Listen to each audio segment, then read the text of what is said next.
வணக்கம் நண்பர்களே. திமுக எம்எல்ஏ அதிரடி கைது. கடந்த 1996 to 2001 திமுக ஆட்சி காலத்தில் மருங்காபுரி சட்டமன்ற தொகுதி எம்எல்ஏவான செங்குட்டுவன் கால்நடை பராமரிப்புத்துறை அமைச்சராகவும் இந்து சமய அறநிலைத்துறை அமைச்சராகவும் பதவி வகித்தவர். 2001 சட்டமன்ற தேர்தலில் திமுக தோல்வியடைந்த நிலையில் திமுகவில் இருந்து விலகிய அவர் அதிமுகவில் தன்னை இணைத்து கொண்டார். பிறகு 2021 சட்டசபை தேர்தலில் போட்டியிட வாய்ப்பு கிடைக்காததால் மீண்டும் திமுகவிலே இணைந்தார். இதற்கிடையே திமுக ஆட்சி காலத்தில் அவர் அமைச்சராக இருந்தபோது வருமானத்திற்கு அதிகமாக சொத்து சேர்த்ததா லஞ்ச ஒழிப்புத்துறை சார்பில் வழக்கு தொடரப்பட்டது. வருமானத்தை விட சுமார் 81,42,000 ரூபாய் அளவுக்கு முன்னாள் அமைச்சர் செங்குட்டுவன் சொத்து சேர்த்ததா குற்றம் சாட்டப்பட்டது.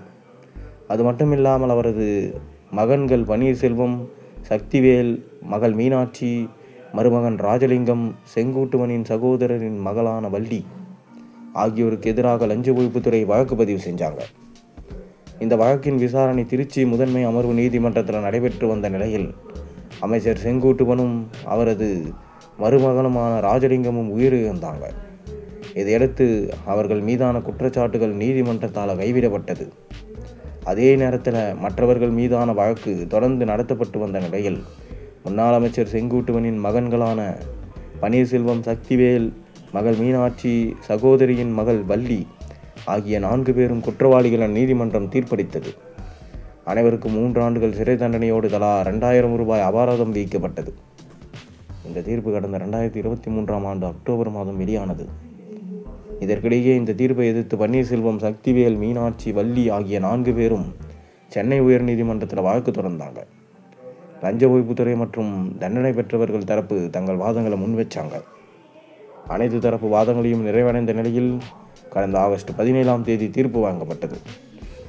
இந்த வழக்கை விசாரித்த நீதிபதி ஜி.கே. இளந்திரியன் சொத்து குவிப்பு வழக்கில் கீழமை நீதிமன்றத்தால் 4 பேருக்கும் விதிக்கப்பட்ட 3 ஆண்டுகள் சிறை தண்டனையை உறுதி செய்தார். மேலும் அவர்களது மேல்முறையீட்டு மனுக்களையும் தள்ளுபடி செய்தார். திருச்சி மாவட்டத்தை பூர்வீகமாக கொண்ட செங்குட்டுவன் வலம் பொருந்திய அமைச்சராக வலம் வந்தார். அவருக்கு பிறகுதான் திருச்சி திமுகவை KN நேரு கட்டுப்பாட்டில் கொண்டு வந்தது. அதிமுக என மாறி மாறி பயணித்தாலும் அவர் மீது தொடரப்பட்ட சொத்து குவிப்பு வழக்கு மட்டும் கைவிடப்படலை. 20 ஆண்டுகளுக்கு மேலாக விசாரணை நடைபெற்று வந்த நிலையில் செங்குட்டுவன் மரணமடைந்த பிறகும் தற்போது தீர்ப்பு வந்திருப்பது ரொம்பவே அதிர்ச்சி அளிக்குது. அரசு பணத்தை தொட்டவர்களை விடமாட்டோம் என தாவேக அரசு சூளுரைத்துக்கும் நிலையில் லஞ்ச ஒழிப்புத்துறை பலமாக வாதங்களை எடுத்து வைத்ததால் செங்குட்டுவன் குடும்பத்தினருக்கு வழங்கப்பட்ட தண்டனை தற்போது உறுதி செய்யப்பட்டிருக்கிறது.